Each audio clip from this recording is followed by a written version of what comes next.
Asking also, dear Lord, that you guide the heart and mind of our dear friend, Suzana Simoes, who will speak with us about attitude,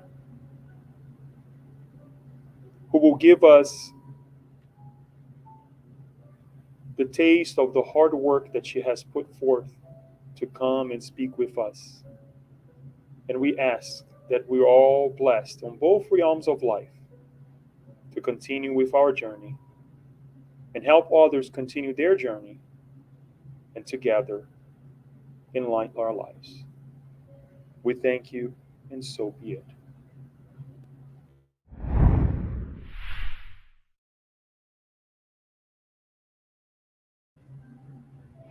So, hello, dear friends, and we're here with a special guest today, right? Happy to have our dear friend Suzana Simoes with us from Florida. Even though we're here at the center, the SSB, our headquarters, we're bringing her from the sunny Florida, right? But before we go on and we pass the word to you, Susanna, we would like just to go through the formal announcement, right? The introduction that is so important for all of us as well. I'm going to do this a little bit different today. Usually we bring the friendship and the personal part before we bring the formal. Um, Stick with me. We'll you understand what I'm trying to say. So Simones is an active worker of the Spiritist movement. Dr. Simones spends her time between her professional work as a doctor of physical therapy, her family, and the dissemination of Spiritism. Susanna has worked as a member of the Spiritist Federation of Florida and the United States Spiritist Federation. She's one of the founders of the Conscious Living Spiritist group in Miami, where she works primarily overseeing the work in English. She is an active speaker in the US and abroad. And personally, and I say personally because this is a personal note, but I think, or I may even dare to say, I am certain that what I will say personal, my personal note will also fill the hearts of many of those who are watching us, who will be watching us. We all connect with our friends that perhaps share good moments with us, right? And rightly so. But I quite often try to remember as well the friends that perhaps we don't see it every single day or every week. Sometimes we see a couple moments of the year, but they have a place in our hearts because these are the individuals that during the moments of difficulties that we're going through was able to, or they were, because there are several, thank God, they were able to bring reason to our hearts, to enlighten our hearts so that the heart can flourish and change the environment within and change our environments without as well, outside as well. So if if I can say that I'm really, really, truly happy to have you here, Susanna, because I'm quite sure that many of us have the same idea and see not only you as a person, but your talks as well and your enlightenments as well, the same way, bringing reason to our hearts to flourish the heart, right? And that's really hard. Many of us, we see, spiritism, this rational thing that sometimes it's hard to connect, or the opposite, right? But you're able to make this link, especially when we're going through difficult times. So, with no further ado, I know I spoke a lot. We pass the word to you to talk about attitude today. Thank you. Thank you, Leo. Hello, everyone. Good afternoon. I hope you can hear me well and the internet connection will hold strong today. Um, I am very happy to be here. Thank you for the very kind and loving words. This group has a special place in my heart, and I'm just really happy to be here to share something today that is a topic that's very personal. Um, Not the most traditional delivery, I would say, um, but something that I am actually currently undergoing, and it's a little bit of sharing of an experience. I would like to start by bringing to you a passage that we find in Acts 19:2 that says, "Did you receive the Holy Spirit when you believed?" And I like this passage very much because we can say that we believe in something without that belief actually doing much to our state of, of being.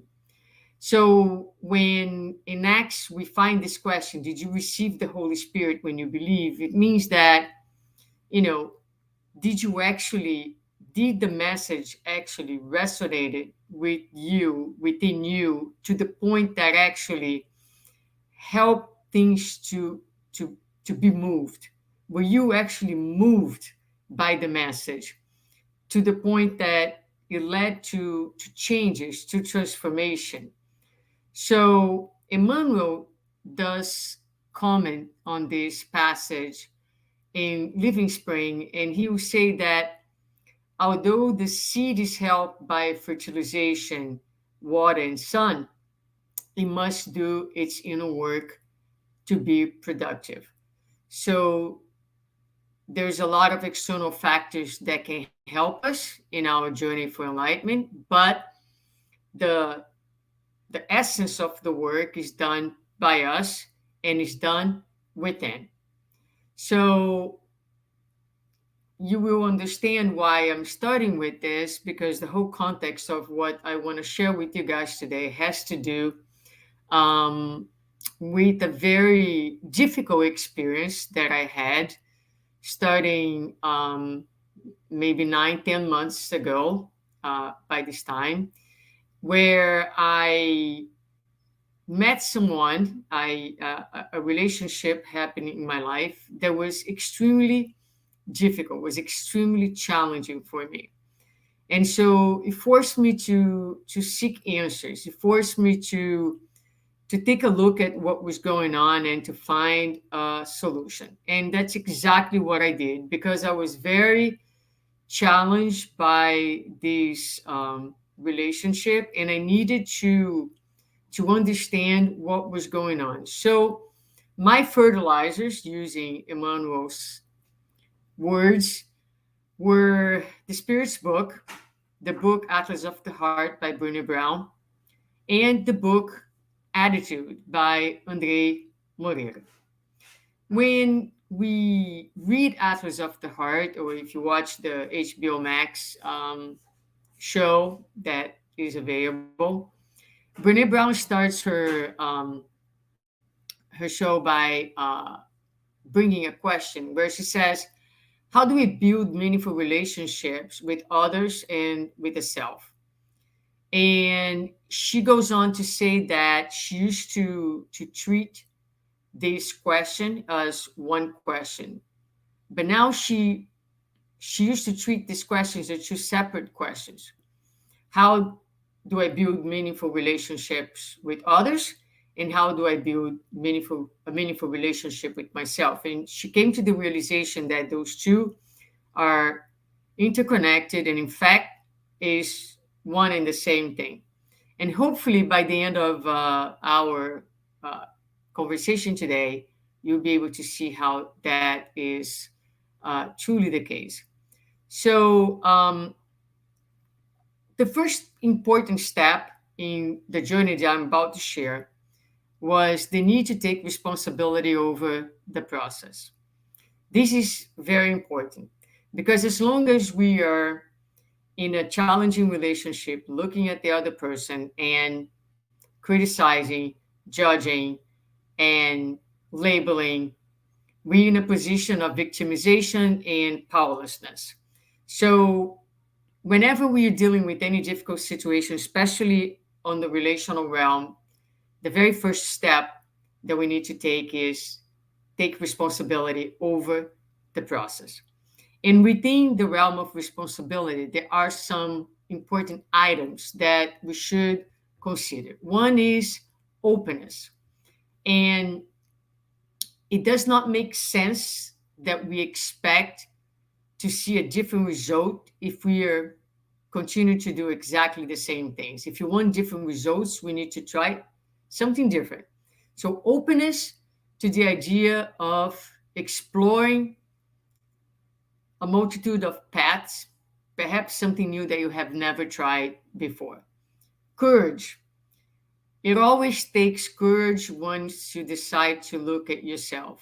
And we're going to talk a little bit more about that. But primarily, any time that we honestly look at ourselves, we will um, deal with some level of disappointment with our own selves, with our illusions that we have of ourselves. So it needs to come from the core, it needs to come from the heart. We need to be courageous, we need to be flexible, and we need to embrace acceptance. We'll talk about acceptance a little bit more. We have to be willing to assign new meanings to our experience, especially our past experiences. And perhaps the most important ingredient that goes under this big umbrella of responsibility is humility.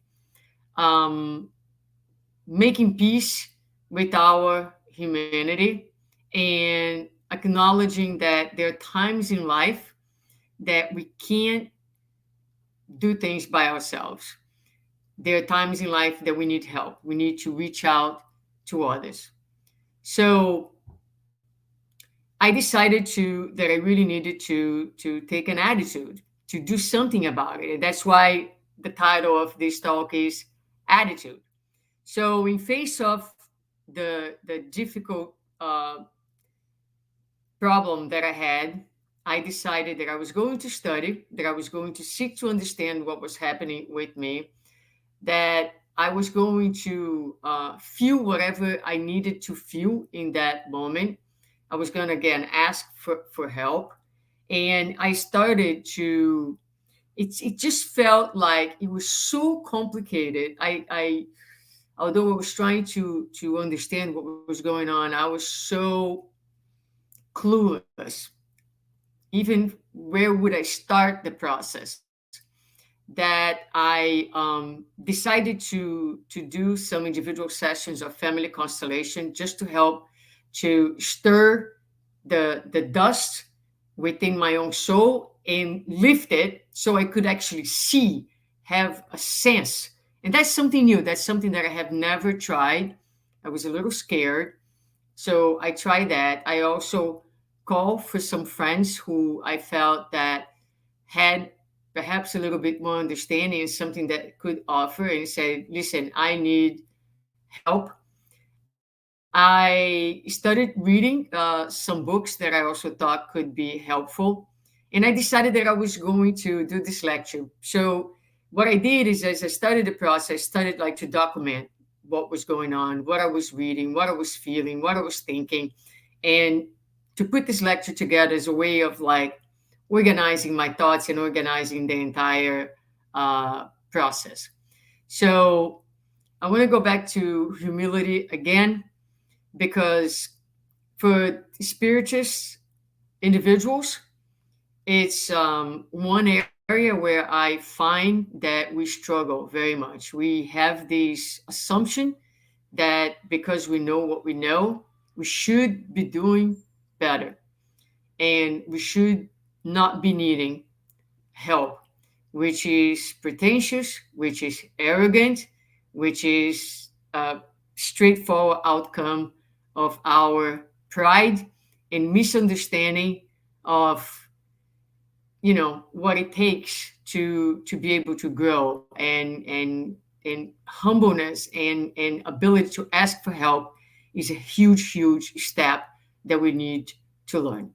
So the first thing that I tried to do was to identify what was my posture, and what were the feelings that I was experiencing in dealing with this person. And so I was with my son. He was practicing football with a coach. It was a private lesson. I was sitting on a Sunday on a stadium, like on the stands by myself. It was a beautiful Sunday, not as hot as it is now in August. And I was reading and I put my book down, and I love to do that. I don't read. I read it with pauses, pauses to think, pauses to feel. And I wrote on the side of the book that what I was experiencing was reactivity. I had feelings of hostility, of aggression. I was being highly critic of this person. I was feeling superior. I was judging. I was being harsh. And some of the feelings that I identified were rage, anger, despise. And so, and a few more items to this beautiful list that I'm sharing with you all. So, naturally, as I got in touch with all those feelings, I felt pain and I felt shame, but mostly pain, pain from still, um, still be experiencing and having those feelings that were definitely dragging me down.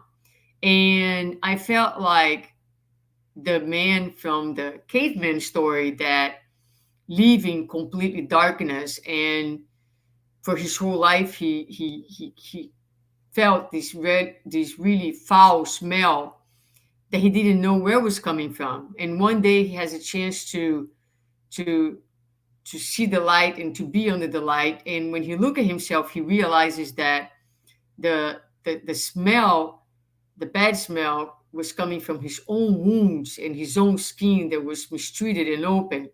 And he was terrified by his own condition and unable to bear the reality of what he had just witnessed. He runs back to the darkness of the cave.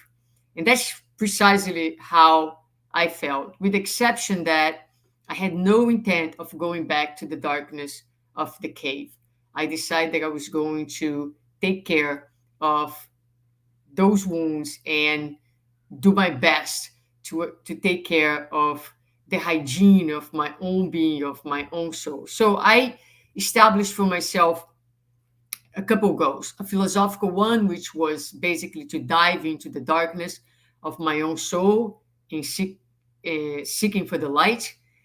And a second one, a little bit more behavioral, which was to shift from an instinctive and reactive reality to a more humanized reality. And what do I mean by that? Well, as primitive beings, we are primarily instinctive. So we are primarily reacting to life in an attempt to survive. What makes us human and differentiates us from the animals is that now we can think and we can feel. Therefore, with thinking and feeling, we are able to override our instincts. And instead of react, we can now act. I may feel like I want to kill you, but I understand that this is not the best solution. And although my whole being is wanting to move forward and attack, I say to myself, this is not good for me. So I refrain myself from reacting. And now I am acting. I am acting because I am an intelligent being that can make choices, and my intelligence can override my instincts. So I wanted to be able to not react, but to act. However, we can only act when we know ourselves. So the instinct, they come from a place of fear, and it comes from a place of survival. So the more you know yourself, the more you understand where's the fears coming from, where what is your reactivity about, the better equipped you are to not react and instead to act. So at that point, I started the immersion process, which I am still undergoing this process. But the process of going inwards is a very costly process for the ego, as I mentioned before. Why? Because it crashes the illusions that we have, the false ideas that we have about ourselves. Every time that we go inwards with honesty, it The process will involve some level of frustration, of disappointment. We're going to face our inner conflicts. We're going to deal with our own contradictions and the paradox of being a human being. So the pressure can be very high, the air can be very scarce, the pain can be very crushing, and for in order for it to be done and to become bearable, there are some things that we can do to help the process. So during the pandemic years, I started a group, online group, part of our center of basically um, support.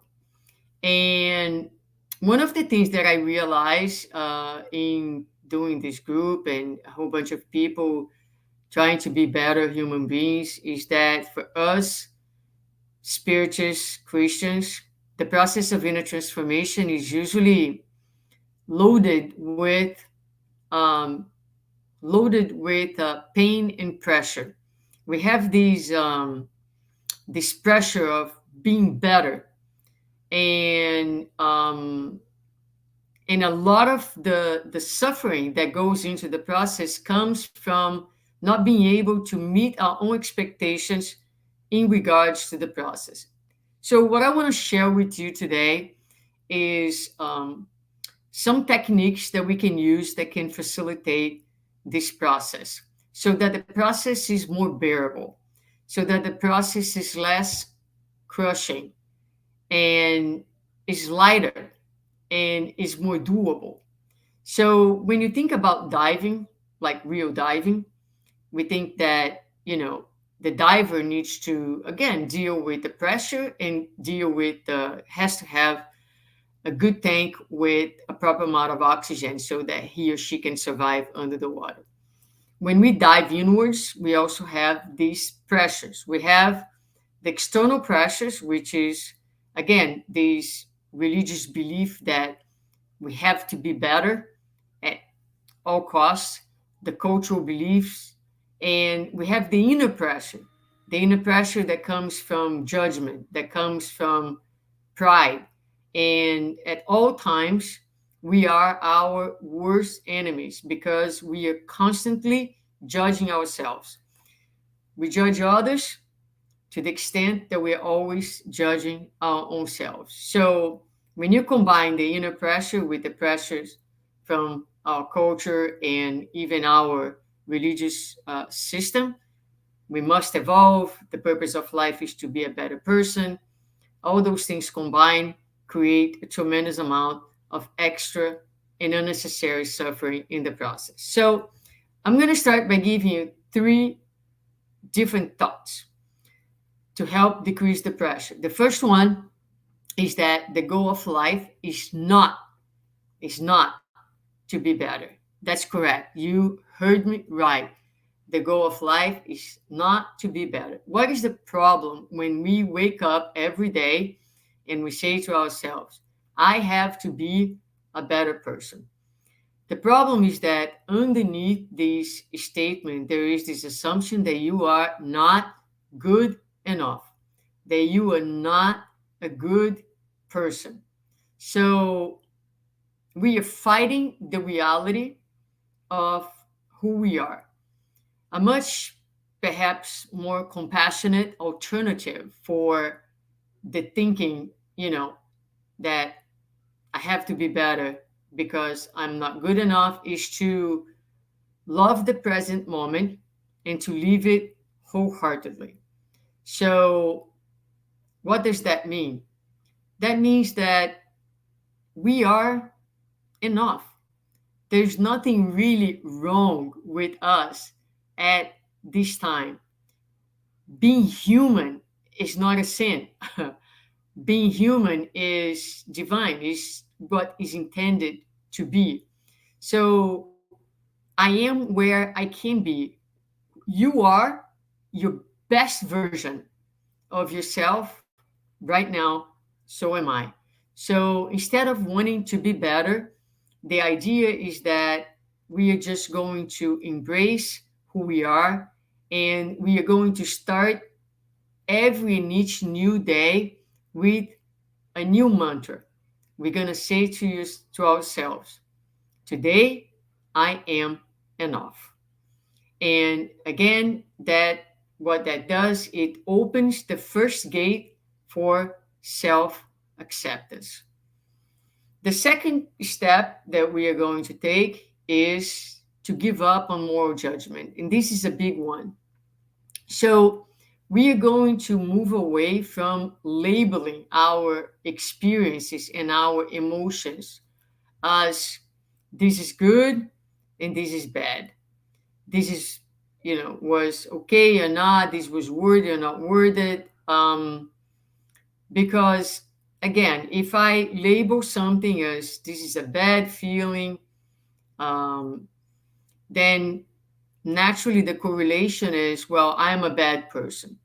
When I was undergoing this process in the very beginning, I call a friend and I share with him the list of my postures and feelings and how bad I was feeling. And he said to me, "You feel bad because you grew up within the religious belief and culture of good and bad, and you put yourself under this moral judgment that makes you feel bad. But you're not bad. You are human. You are frail. This is not evil. This is frailty." And so it was really helpful to me to start thinking in different terms. So, what is the alternative for moral judgment? What do I do instead of putting a label of good and bad? What if I look at what I'm feeling or what I'm experiencing, and instead of saying this is bad or this is good, I just pay attention to see if that situation, if that experience is adding to who I am or it is withdrawing from who I am. Is it limiting me or is it liberating me? Is it is the experience weighing on me and grounding me, or is it um, lifting me? Is it allowing life to flow? Is it an experience that is vitalizing me, or is it something that is creating obstacles and withholding the flow of life within me? Now, notice that this is a much less judgmental approach. I'm not closing my eyes to what it is. I am not going into unconsciousness, but my approach to what it is one that allows for much more compassion, for acceptance, and for integration of what it is. Because every time that I judge something, I exclude. Every time that I judge something, I separate. So if I look at an aspect of myself and I say, this is bad, I have two options in terms of what I'm going to do with that bad part of myself. I may impose on myself from the outside in a different behavior without necessarily addressing the root cause. So that behavior, that evil behavior, will manifest elsewhere because was never understood, processed, and transcended. Or I can deny and try not to look at and throw that back into my unconscious. Um, but what that does is it separates, it pushes away a part that is me as well. When I see that same characteristic outside of me in somebody else, I'm going to have an immediate negative reaction. And I am not going to like that person. I'm going to push that person away. I'm going to judge that as bad. And the same thing that I have done to me, I'm going to do to that person. This is how, going back to Brené Brown in the very beginning, there is really no separation when it comes to how I treat others and how I treat myself.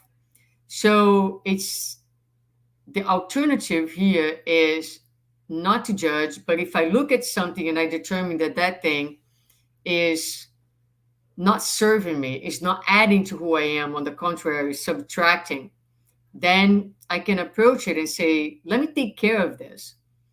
So it's something that doesn't need to be pushed away, but it needs to be integrated, it needs to be understood, it needs to be taken care of, it needs to be addressed, it needs to heal. So if I push it away, there's no chance to heal what I cannot see. So we can only address the things that we see, do not judge, accept, integrate.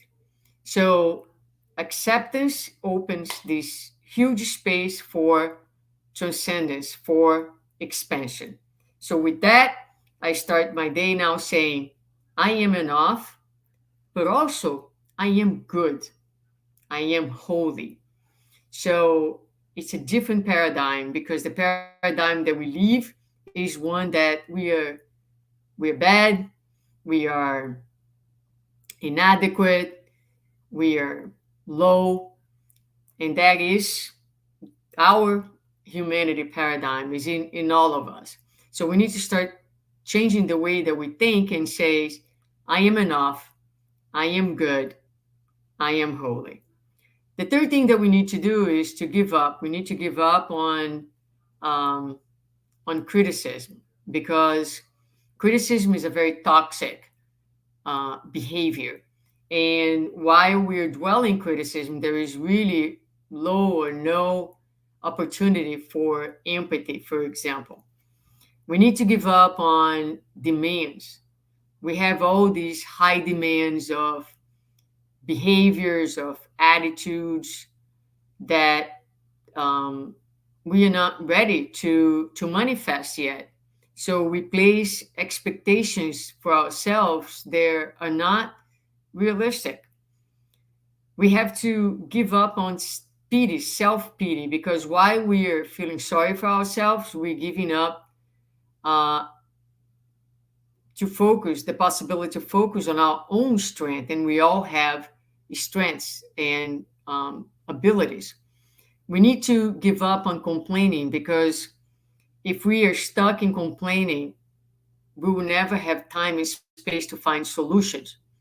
We need to give up on blaming because blaming is always done from a place of victimization. And when we need to change blaming for empowerment, we need to give up on judgment, like I said, to open space for self love and to be investing in other values. We need to give up on comparison. Comparison, according to Brene Brown in her work and her research, is inevitable. We're always comparing ourselves to others, but we can choose what we're going to do with the comparison. We can compare to someone and say, well, this person has accomplished and achieved this. And I can say to myself, what is it that I can do what is the work that I need to do in order to get to this place without wanting to pull the other person down? And I can compare, but not necessarily use comparison to put myself down. We have to give up on denial and embrace self love and self respect.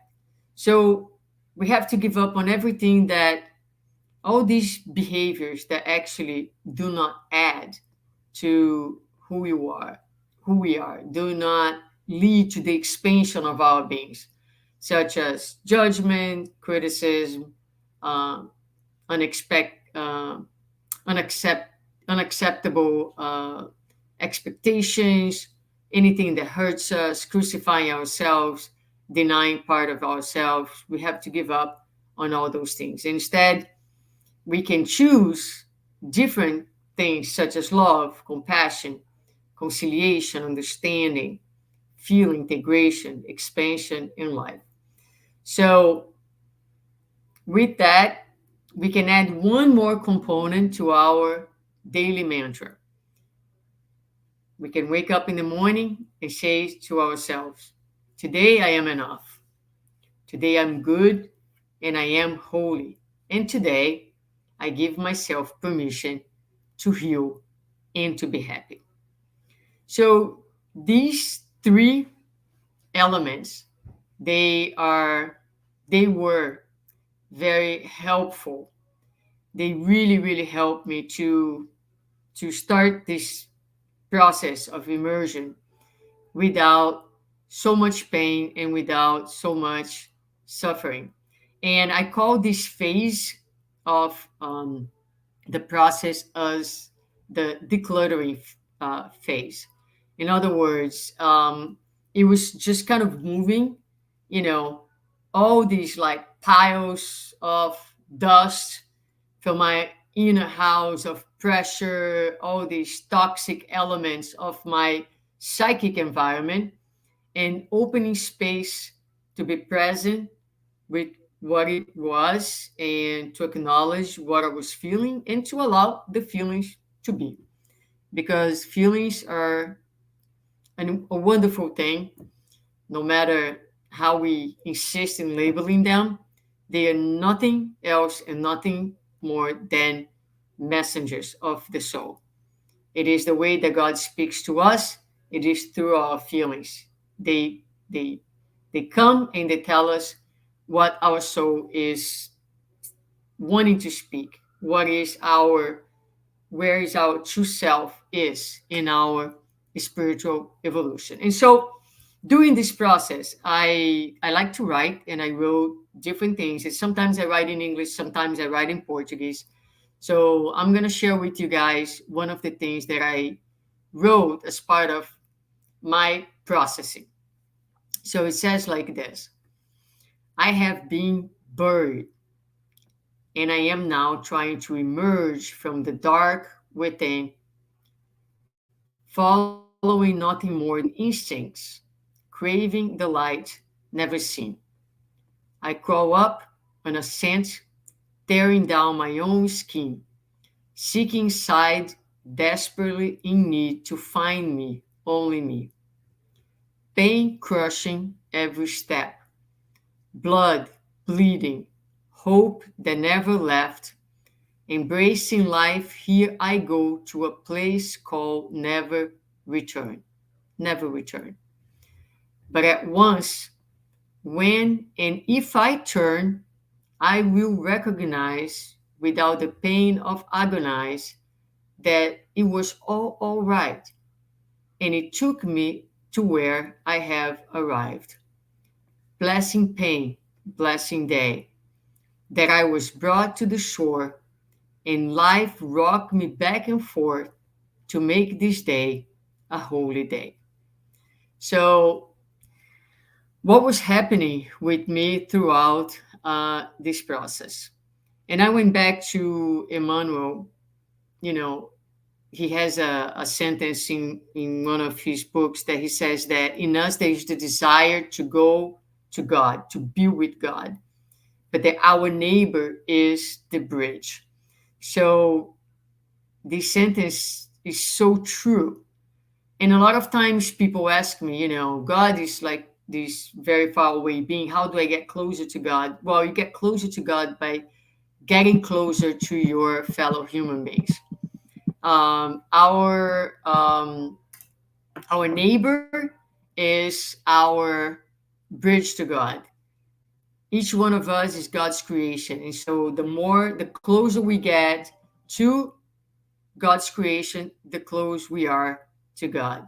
And so this person, this person who at first was such a challenging relationship for me, one that it was big as the feelings that I described to you, and to the point that I really felt like, my goodness, I don't even know where to start to look at all these feelings that caught me by surprise.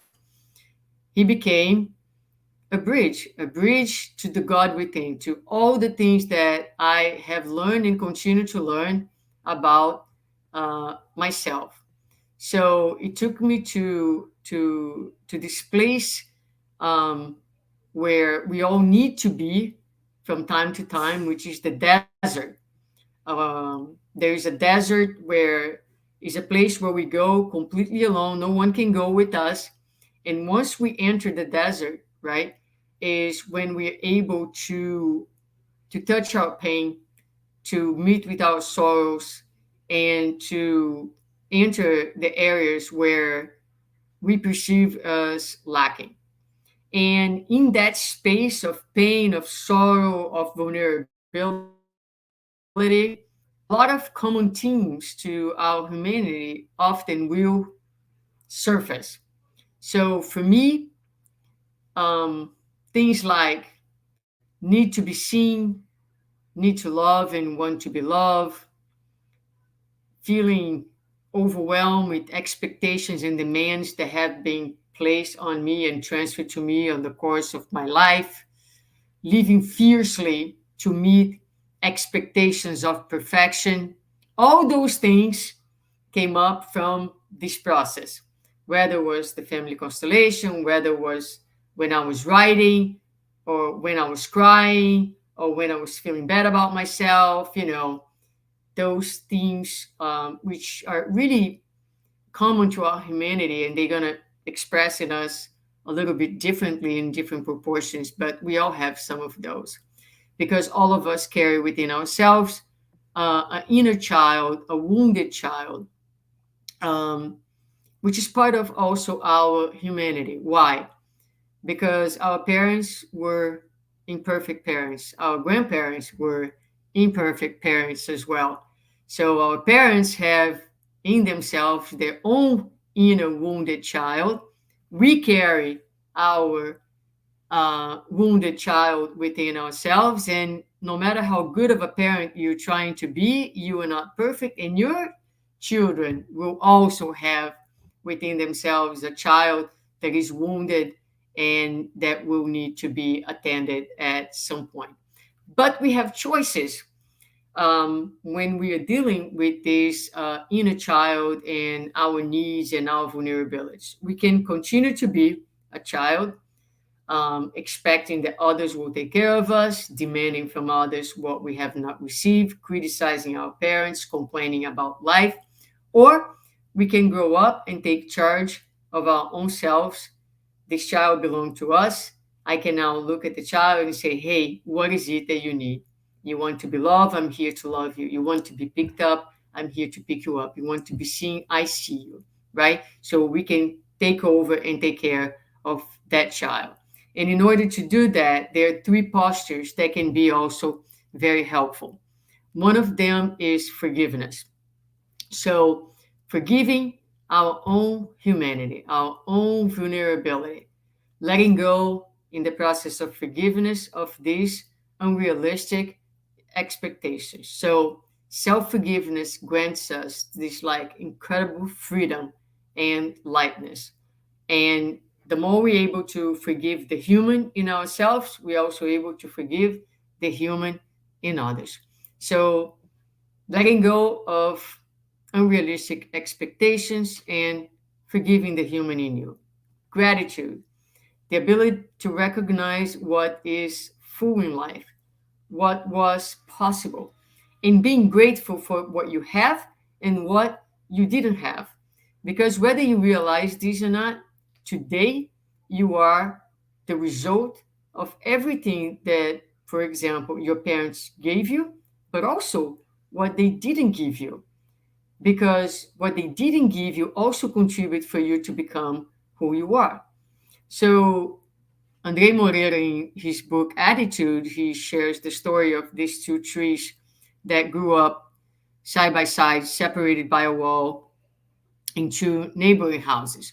In one of them, there was this, the gardener was extremely attentive and never ever let that tree had any needs. Whereas the other one was a very caring gardener, but once in a while he got a little distracted, didn't water the plant.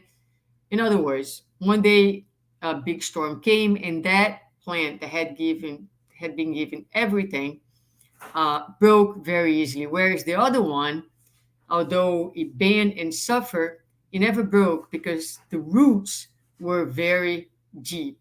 Why were they very deep? Because since it didn't get the water that it needed every day, it had to go find the water elsewhere. So did we. So maybe we didn't get everything that we needed from our parents, but that made us stronger. That made us a lot of times successful. That gave us talents, creativity, resilience, and a number of attributes for which we should be also grateful. So, learning to appreciate what has been given. And from the spiritist perspective, we also know that our parents were the perfect parents for us.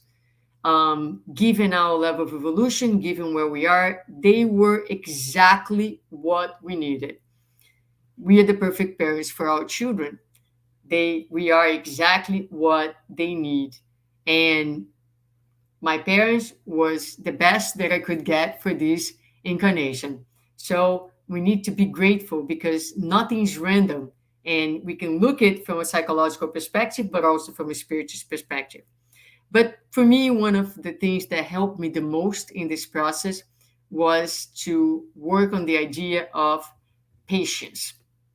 Patience is the science of making peace with what it is, with your own self, to make peace uh, with people, with whoever they are, whatever they are, and with reality as reality is. So, patience is something that fuels us with strength and stimulus. Patience respects time. Patience soothes anxiety. Patient understands, for example, that it's not because you are overwatering a plant that the plant is going to produce before its time. On the contrary, you may drown the plant. So when we exercise patience, we understand that there is a time for everything in nature. We understand that we are also nature. So there's a time for ourselves. We will not produce before the right time. Just like nature, we're made of seasons. So right now, like I mentioned before, I am the best version of myself. When you think about a child in second grade and that child writes with, like, the handwriting is not pretty, that child does not feel shame because the handwriting is not perfect, because that child understands that that is where she is in her level of evolution. That's not all she's going to be, but that's what she can be at second grade. She understands that there will be a time that her handwriting will be beautiful and more complex, but there is no shame in being second grade. So, patience is making peace with where you are. It's not that we are sitting back and say, okay, there's nothing that I can do. On the contrary, we're doing a lot. I mean, this little lecture that I'm sharing with you, there is a lot of work in here. And not only putting the thoughts together, but mostly a lot of inner work that was done. So, what patient does, it leans on reality as opposed to fight reality. So, I hope that this entire content can be helpful to someone that is struggling with self acceptance, with self love, and perhaps dealing with a difficult relationship. And I want to share with you one more little piece that I wrote as I end my conversation with you guys today. Um, in this process, I realized that I am an adult person who cares for order, organization, and control. But I finally realized that the main mess in my life is internal, is really within. As I entered this sacred, messy space, my own soul, I gradually started to organize the shelf of feelings, the closet of emotions. I swept piles of resentment, I dusted unreasonable expectations. I air out an environment toxic with guilt. And when the first of many cleanups was done, I added some flowers of compassion in every room of the house and opened wide the windows so the breeze and fragrance of patience and love could take the whole ambience. And another day, I saw a table that was very, very messy, very disorganized. And I realized that it didn't bother me with the same intensity that would had in different times. It did not seem either so urgent that I would need to organize it immediately. Why? Because internally things were more in place and there were more space in me for understanding and for humanity. So, what I realized is that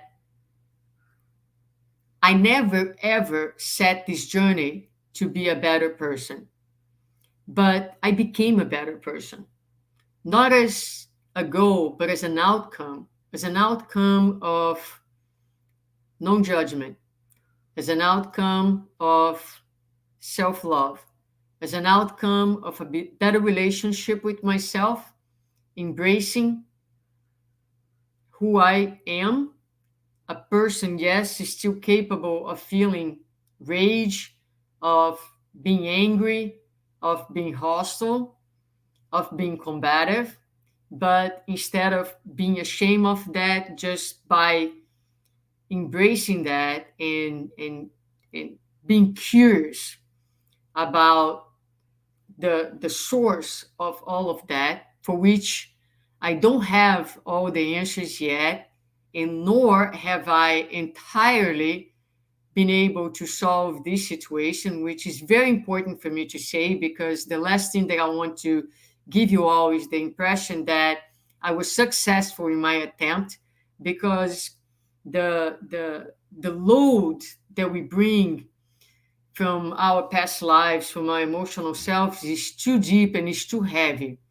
And I, I appreciate very much the opportunity of doing this lecture again. That's probably the fourth or fifth time, because every time that I do it, I am able to go back and to revisit the process.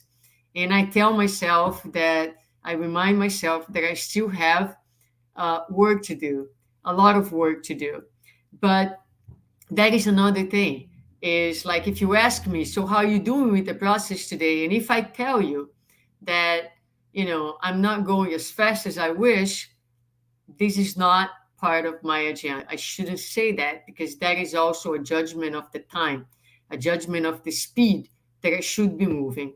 And we need to come to terms that self transformation is a very, very slow process, because it's very difficult for us. Our egos, they defend from all these feelings in order to survive. And so it takes a tremendous amount of courage, patience, persistence, um, to be able to be successful.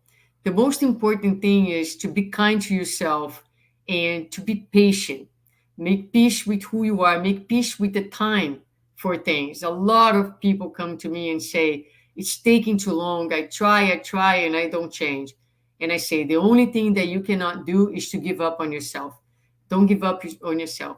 Just press forward with kindness, with love, with compassion, and at the right time, at the right season, you will see the flowers and the fruits that you were meant to produce. With that, I thank you guys for the opportunity and pass it back on to you, Leo. Just trying to. Okay, it is not muted. Thank you, Daniel. Susanna, if I say that I'm out of words, I would not be able to, let's say, explain myself well, because I have a lot of words, but at the same time, it's quite a bit. First of all, we would like to thank you for sharing this with us, and it takes a lot as well to, even though you didn't mention names or you didn't give us any hints, not that we're looking for, that of the person that that you had this experience, because it obviously was not with an element or a material thing, was with a person, right? Because we all express feelings, and this is how we crash, right? This is how we clash with one another, is through feelings, right? This connection that the way you identify feelings, as well as this connection with God. So we thank you for that, because it takes a lot of courage. There are a lot of comments and questions that we would like to share with you as well. First of all, I always like to just take the moment to welcome some of those who are here with us, sharing this moment with us. Kirsten saying, hello, welcome, Sue. We wish we had you in person. We'll get to talk more about that later on, because it should happen soon, right? Sure, But why not? Now we can travel. right, exactly. Possible.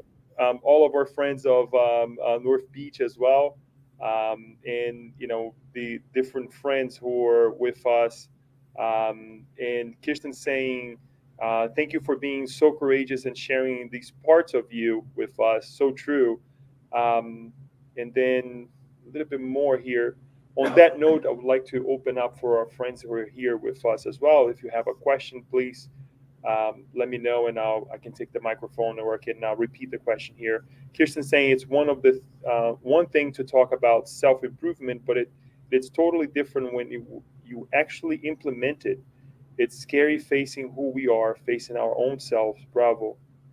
So, Well, um, in regards to Kirsten comment, the one before, not this one, I just want to say that it's this one here. yeah. It's just so I heard that a lot every time I do this lecture.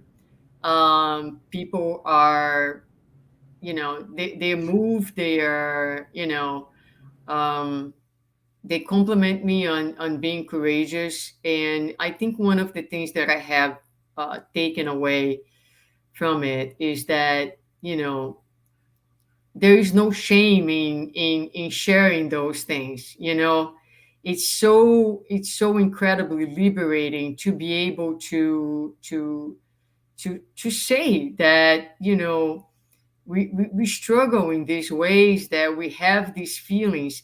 And what is really amazing is to be able to say that to whoever is listening, right, without feeling diminished in any way. Because the problem is that one of the big obstacles is that we have those feelings, and judgment, moral judgment kicks in, and we feel diminished, we feel less. And so, if you truly, truly understand that to be human is also divine, that God really wanted to be like this, that this is a natural part of our evolution, it doesn't make you bad, it makes you just that human. There's actually beauty in we are a world of contrasts, of conflicts, and that's just the way it's meant to be. It doesn't make you less in any way. Then it's just like it's incredible the amount of weight that is lifted from from from within, and it's just very freeing to be able to talk like this without any concerns. My mother, however, said to me, why, and when I did in Portuguese I used some very, very strong words, and she's like, are you sure? Is that what you mean, that you felt like, yeah, mom, it's not like an issue with your Portuguese. And she was so concerned, maybe about my image, that probably somehow reflects on her. I don't know. But it was just interesting to see her reaction, and her concern, which is grist for the mill. We can have a therapeutic session on that alone. So I just want to say that. Very well. Thank you. Thanks for explaining that. And this leads. Usually, I pass the word for questions, and we're going to read here. But since you touched on this subject, right, of freeing ourselves, right? Of course, this did not happen overnight. It took steps, right? And once the steps that, as you were speaking earlier, I was thinking about, is the acknowledgement that there is a problem. And sometimes that can be the main barrier of going through these other elements that you describe here, or the self-analysis, right? What would you say about this first, if really so important element of diving within ourselves, to acknowledge that there is a problem, whether there is a problem within, because most of the time it is the problem within, or perhaps there's recognition that we may see someone outside having a problem and we need to understand that as well. Again, just the acknowledgement. What would you say would be uh, the best thing to do, or the most appropriate way to act towards that pivotal moment, right, of our lives? Well, it's attention, attention to the present moment, attention to what we are experiencing, and usually what is going to characterize an event as something that would probably benefit from our attention and care is the intensity.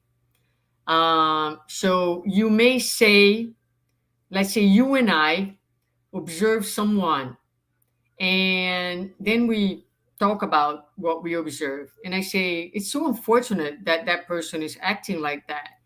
And you may say, this is completely unacceptable. And then you were loaded with very, very strong feelings. So that is a red flag.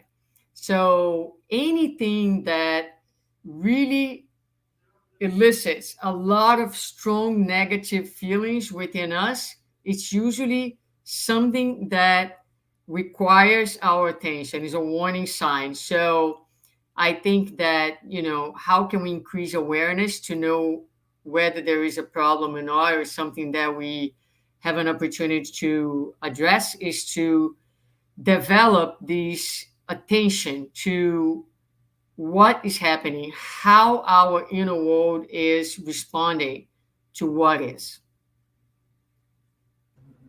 Thank you. Thank you. We'll continue here. I'll actually put some other comments here, and if you would like to extend the comment just as you did last time, you can feel free to do so. As she said before, it's one thing to talk about this self improvement, but it's totally different when you actually implement it. It's scary facing who we are, facing our own selves. Bravo. And I guess she was giving emphasis to, this is Kirsten, giving emphasis to I am enough Yes, you are. when you said so. Yes, Joanna DeAngelis always reminds us to have self compassion and self love. And then we move on to Abby. Abby saying, yes, thank you for sharing your vulnerabilities with us. For me, I need to take a deep breath before going inward. I have to prepare and open to areas that need attention and improvement. Again, thank you for your talk. Very much so. The Another comment from, you would like to say something? Sorry, Susanna. No, I think to Abby's comment, I hope that those thoughts and ideas and techniques that I share can help making it, you know, a little less strenuous. If that is the word, take a deep breath. It's like, it's like, it's kind of heavy duty, right? Heavy duty work. So that was the whole intent of the talk, is to actually um, help people to kind of normalize it a little bit more and understand that it doesn't need to be that painful. And then a question from Kirsten. She says, Sue, I love the ideas you are sharing. How can someone let go of hardwired feelings, beliefs, or self doubt, or self disgust, or self hate? Yeah, that, I mean, a, lo- a good therapist, right? A good therapist can help with that. There are some things that, just like one image that came to me when I started this work. It seems like I'm so my head client, and I was in New York. Um, in April, and I saw these. There's a specific name for this sport, which I don't recall right now, but there's in Central Park those rocks, and the people like holding on to the rocks and just trying to climb it. But in Central Park, so it's not like mountain climbing, and they do with their hands. And when I saw that, the idea that I had to my own self, to my own process, it was that I was looking for a place where I could actually put my hands and pull my body weight, and I couldn't find, and I didn't have a grip, enough of a grip to even start. So there are some things that are very difficult, they're very ingrained, very deep, that is in this lifetime, but it's also in previous lifetimes. We need to ask for help. You need to understand that some of these patterns are very. It's not by you can say and you can breathe in and out. I am enough over and over and over, but there are times that we need a little bit more. We need a little bit of help from who can help us, and that's when I think that if you can have access to a good therapy, that can be very helpful. Well, thank you for the answer, and hopefully, Kirsten, that satisfies your need there, and I think it helps. One thing that I would like to add, if you can go ahead and share with us the name of the books again that you mentioned at the beginning, and I'm gonna skip one question here, but I'm just gonna show a question that Kirsten brought to us as well. Is this book I don't Attitude? think so, Kirsten. Yeah, I saw this question. I don't think so, unfortunately. It's a really, really incredible book. I'm going to talk to Andre and push him to translate this book. Nice powers there. Force him. Force him. I Right? have this much You have to power. do it. Yes. You know what he's gonna say? Hey, why don't you help me? Why don't you take care of it? And then he's gonna do Yeah, homework on you. exactly. You know how us You will. spiritists are, right? You give an idea, Yeah. guess what? You gotta take. But Yeah. anyways, all right. So let me share a question that Daniel brought to us here. Hi, Susanna. Excellent reflection. Thanks. Once we identify the part on us that needs to be transformed, how do we process after we recognize that? Proceed. Excuse me. Sorry. Proceed. Um, I would say the most powerful thing that you can do is not do anything. So once you identify um, an issue, a feeling, or something very difficult, try to just breathe that in and out. And because what happens is a lot of times we try to process cognitively. And as we try to process something cognitively, we end up um, distracting ourselves from what can truly, truly transform us, which is to feel. You need to feel whatever it is, the pain, the shame, the vulnerability, whatever it is that is, um, silence. We talk too much. We talk too much. We think too much. And a lot of time the answers is in feeling. So, for example, with this person in a certain moment, I came to the realization that there was a deep, deep desire in me of like having a closer relationship with my father, and not only for him to love me, but I wanted to be able to freely feel my love for him, which I was never able to do in my life. And and I just allow myself to feel that. I didn't try to do anything necessarily. And it's incredible because it feels like you're not doing anything, but to feel is a lot. There's a lot of action in actually feeling. It feels like you're just sitting doing nothing, but not. And as you feel, it's amazing because insights come. um, the heaviness and the toxicity um, of certain situations is drained away as you feel, as you cry, as you just sit with that. And a lot of times, what happens is when you get to the other edge, you are you were transformed by that experience, and you gain a better understanding of what was behind the whole thing, and you move on differently. So you didn't try to do anything, you just allow yourself to feel. And that is what I have been really trying to do, as I, have always, I see a lot of people like they have the need to immediately explain, come up with an entire lecture, spiritist lecture on what they should be doing, without realizing that by doing that they are just numbing their own feelings.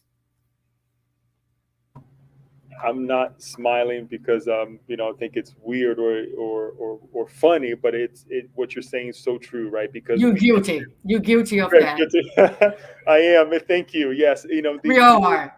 the We all rationale are. always kicks in, and you want to Yes. find that passage on the gospel according to Spiritism that this is Yeah. going to, Sure. this is going to be the silver bullet, right? But it Yeah. doesn't work that way, and we need to Yeah. feel it. We need to experience, and Yeah. I want to read a comment, and with this comment that Kirsten made. I would like to ask a question as well because you also touch in a part besides vulnerability that is very important to us. So here she says, Susanna, this has been a beautiful presentation. You have reminded us that it's okay to be vulnerable, imperfect, and still love ourselves. This has been a comforting talk as well as enlightening. Very true. And on this idea of vulnerability as well, I would like to add one other element that you mentioned, right? Is the family burden in a positive way. I want to say burden, but the pressure that we bring from our parents, being a family member who is trying to do the best that we can, and sometimes we express that in a very difficult way for others to understand, right? And we suffer with the outcomes of what we are expecting, right? I would like to ask you to you know doing your recognition of this part of you that you felt that is it was difficult to deal with that and kind of feel that emotion, right? I think it's important to highlight on that because a lot of times we bring this burden with us that we were asked to do so much, whether it being a older brother or perhaps a younger brother or whatnot, whatever it is, that really sometimes instead of help us, really we take it to a different level that can be detrimental to us and to others. Yes. Um, I'm not sure if there was a question in your comment, or Well, the question is how how was that process when you dealt with that when you analyzed that. Again, I mean, I want you to just to be vulnerable yeah, again with us yeah, sure, why and kind of not? share with Once us. more. Yeah, I think one of the things that, like I said, that really helped a lot was to tap into the gratitude,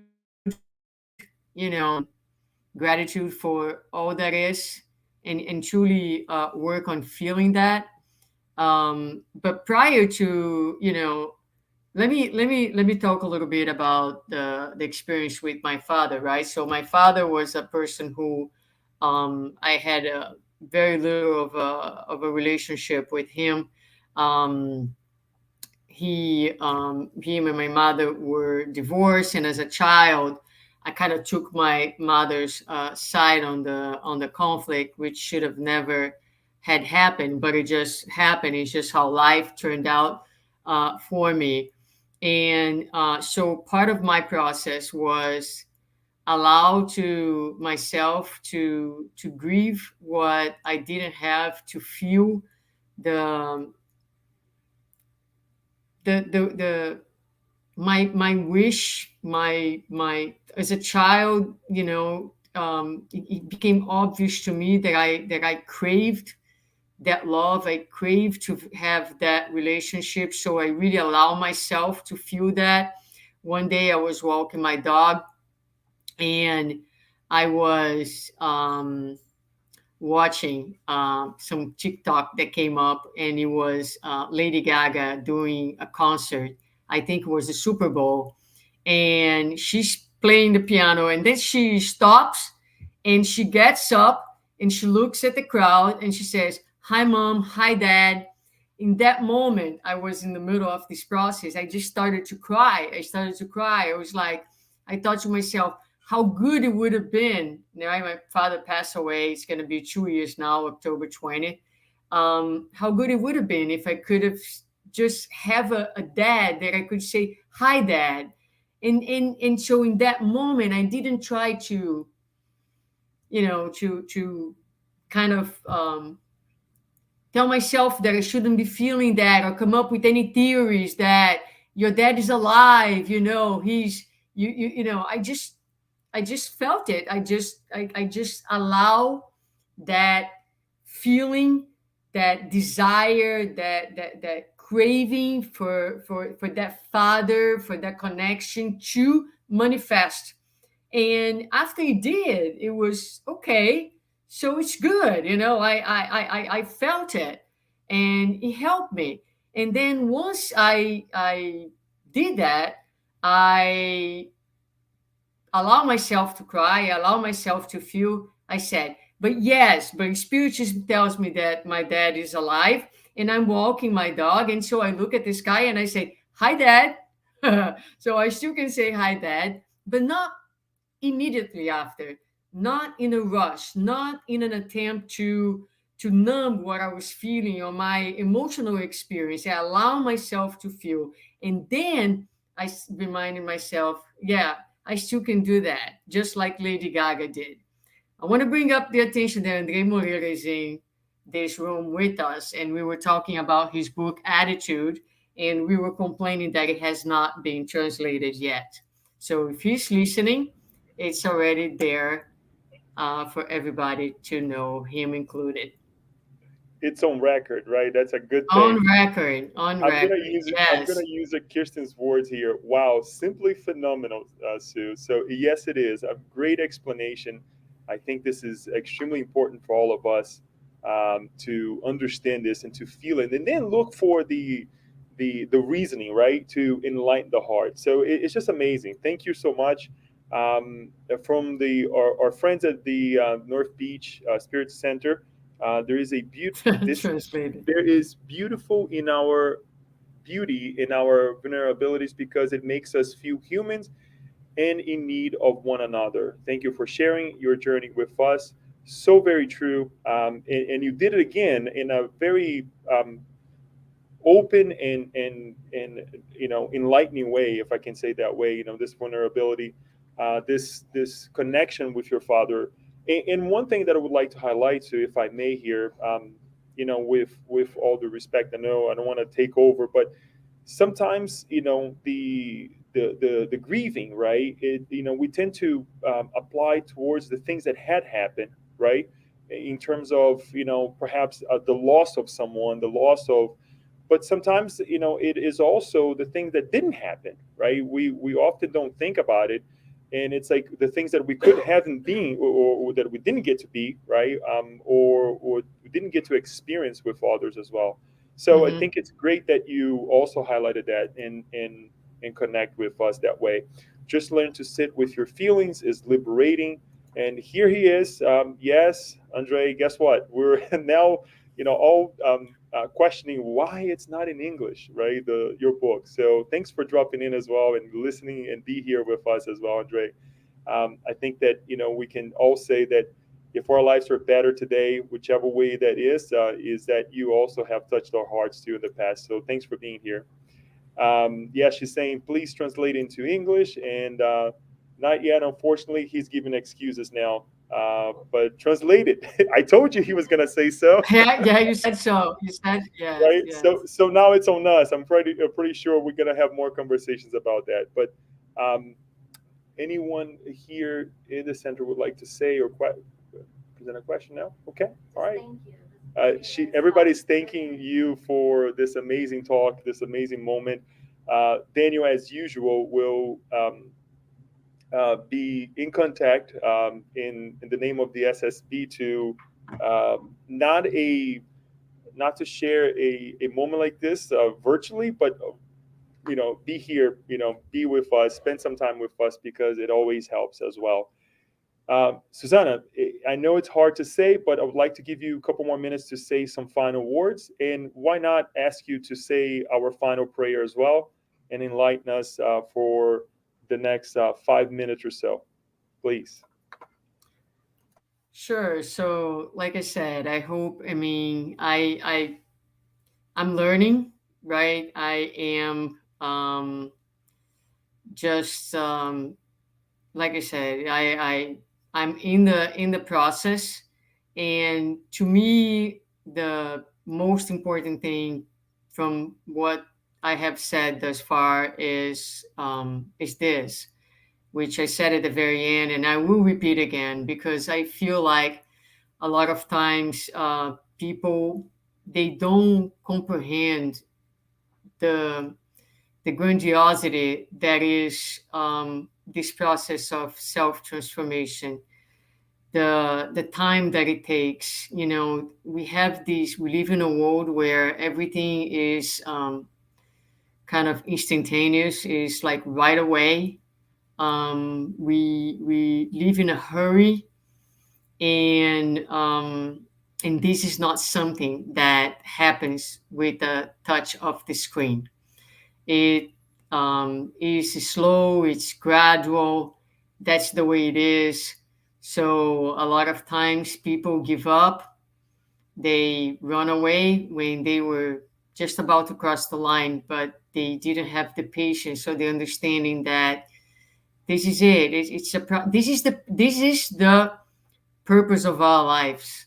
This is what we're here for. This is what we will return for.